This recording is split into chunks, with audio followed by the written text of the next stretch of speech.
ನಿಗಮ ಟಿವಿಯ ಎಲ್ಲ ವೀಕ್ಷಕರೇ, ಸಾರಿಗೆ ಸಂಸ್ಥೆಯ ಎಲ್ಲ ನೌಕರರೇ, ನಮಸ್ಕಾರ. ಇವತ್ತು ನಮ್ಮ ಕೆಲವು ಸ್ವಂತದ ವಿಚಾರ ಹೇಳೋಕ್ಕೆ ನಾನು ಈ ವಿಡಿಯೋ ಬಂದಿದ್ದೇನೆ. ಸಾರಿಗೆ ಸಂಸ್ಥೆಯಲ್ಲಿ ಕಳೆದ 92ರಲ್ಲಿ ಅಂದರೆ ಈಗ ಸುಮಾರು 35 ವರ್ಷದ ಹಿಂದೆ ರೆಫರೆಂಡಮ್ ಅಂದರೆ ಚುನಾವಣೆ ನಡೆದಿದ್ದರೆ ಅಲ್ಲಿಂದ ಇಲ್ಲಿವರೆಗೂ ಮತ್ತೆ ಚುನಾವಣೆ ನಡೆಯಲಿಲ್ಲ. 92ರಲ್ಲಿ ಯಾರು ಚುನಾವಣೆಯಲ್ಲಿ ಗೆದ್ದರೋ ಅವರೇ ಇದುವರೆಗೂ ಆ ಮಾನ್ಯತೆಯ ಎಲ್ಲ ಸವಲತ್ತುಗಳನ್ನು ಬಳಸ್ತಿದ್ದಾರೆ. ಆಯಿತು, ಸಂತೋಷ. ಆದರೆ ಆ ನಂತರ ಚುನಾವಣೆಯೂ ನಡೆಯಲಿಲ್ಲ, ಮಾನ್ಯತೆಯೂ ಬದಲಾಗಲಿಲ್ಲ.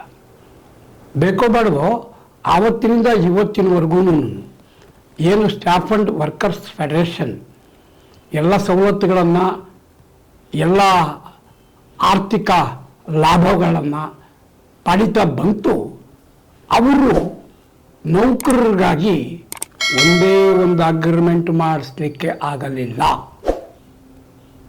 92ರಲ್ಲಿ ಏನು ಆದ ಅಗ್ರಿಮೆಂಟನ್ನು ಸರ್ಕಾರ ರದ್ದು ಮಾಡ್ತೋ, ಆ ನಂತರ 96, 2000, 2004, 2008, 2012, 2016, 2020ಕ್ಕೆ ಆಗಬೇಕಾಗಿದ್ದು 23ಕ್ಕಾಯಿತು.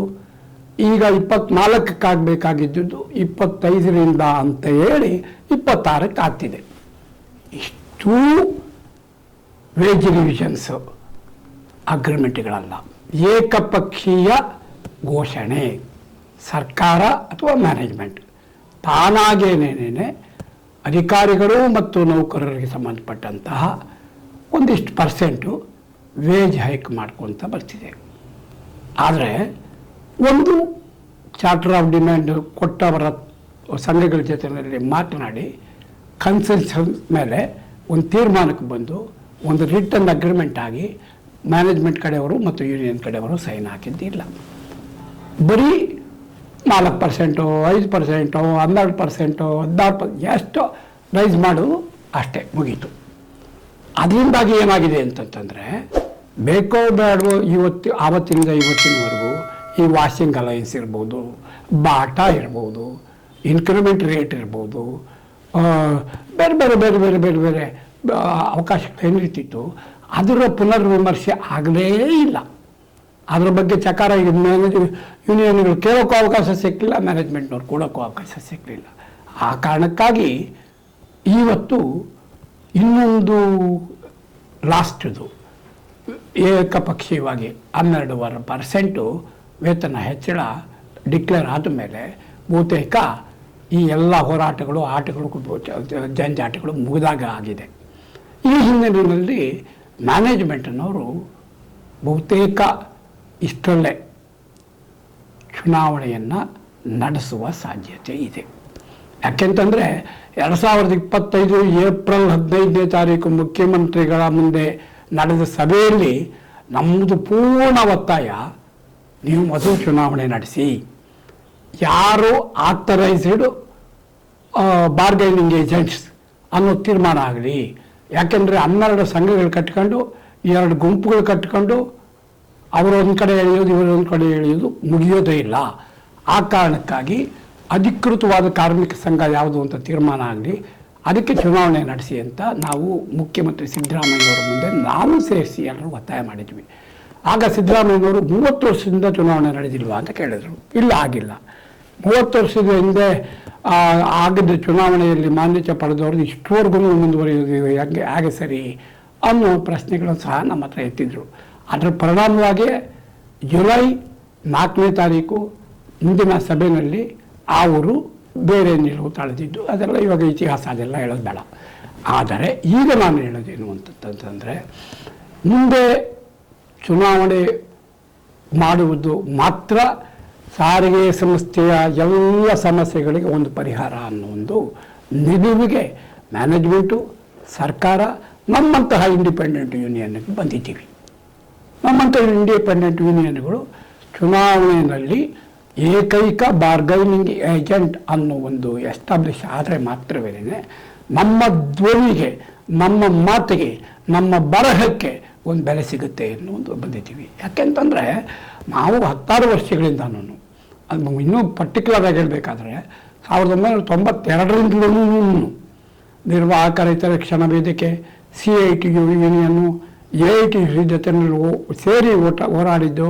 ಅಲ್ಲಿಂದ ಈಗ ನಾವು KSRTC and BMTC United employees union ಅಂತ ಮಾಡಿರೋದು. ಈ ಎಲ್ಲ ಪ್ರಯತ್ನಗಳು ಮ್ಯಾನೇಜ್ಮೆಂಟನ್ನು ಒಂದು ಸಹಮತಕ್ಕೆ ತರೋಣ, ಮ್ಯಾನೇಜ್ಮೆಂಟು ಮತ್ತು ನಾವು ಒಂದು ಪರಸ್ಪರ ಒಂದು ಗಾಡಿಯ 2 ಎತ್ತುಗಳಂತೆ ಈ ಸಂಸ್ಥೆಯನ್ನು ನಡೆಸೋಣ ಅನ್ನೋ ಉದ್ದೇಶದಿಂದ ಮಾಡಿದ್ವಿ. ಅದು ಎಷ್ಟು ಮಟ್ಟಿಗೆ ಆಯಿತು ಹೋಯಿತು ಅನ್ನೋದ್ರ ಬಗ್ಗೆ ಈಗ ಮಾತಾಡಲ್ಲ. ಈಗ ನಾನು ಹೇಳುವುದೇನು ಅಂತಂದರೆ, ನಾಳೆ ಚುನಾವಣೆ ನಡೆದರೆ ಪ್ರತಿಯೊಂದು ಡಿವಿಷನ್, ಪ್ರತಿಯೊಂದು ಡಿಪೋದಲ್ಲಿ ಅಲ್ಲಿ ನಾಯಕತ್ವ ಹುಟ್ಟಬೇಕು. ಅಂತಹ ನಾಯಕರೇ ಮುಂದೆ ಆ ನೌಕರರ ಸಮಸ್ಯೆಗಳನ್ನು ಅಲ್ಲಿನ ಅಥವಾ ಕೇಂದ್ರದ ಮ್ಯಾನೇಜ್ಮೆಂಟ್ ಮುಂದೆ ಸರಿಯಾಗಿ ಹೇಳಲಿಕ್ಕೆ ಸಾಧ್ಯ. ಯಾರೋ ಇಲ್ಲಿಂದ ನೇಮಕ ಆದ ನಾಯಕರುಗಳು ಇವ್ರಿಗೆ ನೈಸ್ ಮಾಡ್ಕೊಂಡಿರ್ತಾರೆ ವಿನಃ ನೌಕರ ಸಮಸ್ಯೆಯನ್ನು ಅರ್ಥ ಮಾಡ್ಕೊಳ್ಳೋಕ್ಕೆ ಹೋಗಲ್ಲ. ಆ ಹಿನ್ನೆಲೆಯಲ್ಲಿ ನೌಕರರ ಮಧ್ಯೆ ಇರೋರು, ನೌಕರರ ಮಧ್ಯೆ ಕೆಲಸ ಮಾಡ್ತಿರೋರು ಡಿವಿಷನ್ ಮಟ್ಟಗಳಲ್ಲಿ, ಡಿಪೋ ಮಟ್ಟಗಳಲ್ಲಿ ನಾಯಕತ್ವ ವಹಿಸ್ಕೋಬೇಕು ಅನ್ನೋದು ನಮ್ಮ ಪ್ರಾರ್ಥನೆ.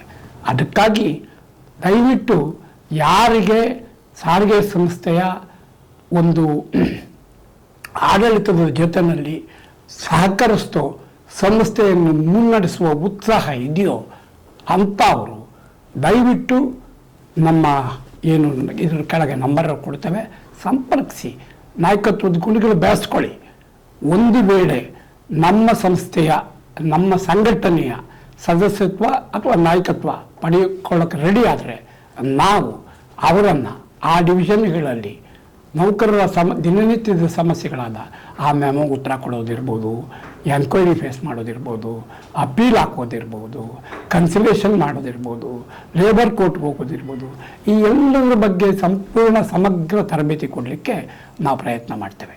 ಆ ಹಿನ್ನೆಲೆಯಲ್ಲಿ ಆಸಕ್ತರು ಕೆಳಗೆ ಕೊಟ್ಟಿರುವ ನಂಬರ್ಗೆ ಸಂಪರ್ಕಿಸಿ ನಮ್ಮ ಜೊತೆ ಕೈ ಜೋಡಿಸ್ಬೇಕು ಅಂತೇಳಿ ಈ ಸಂದರ್ಭದಲ್ಲಿ ನಾನು ಒತ್ತಾಯಿಸ್ತೇನೆ. ನಮಸ್ಕಾರ.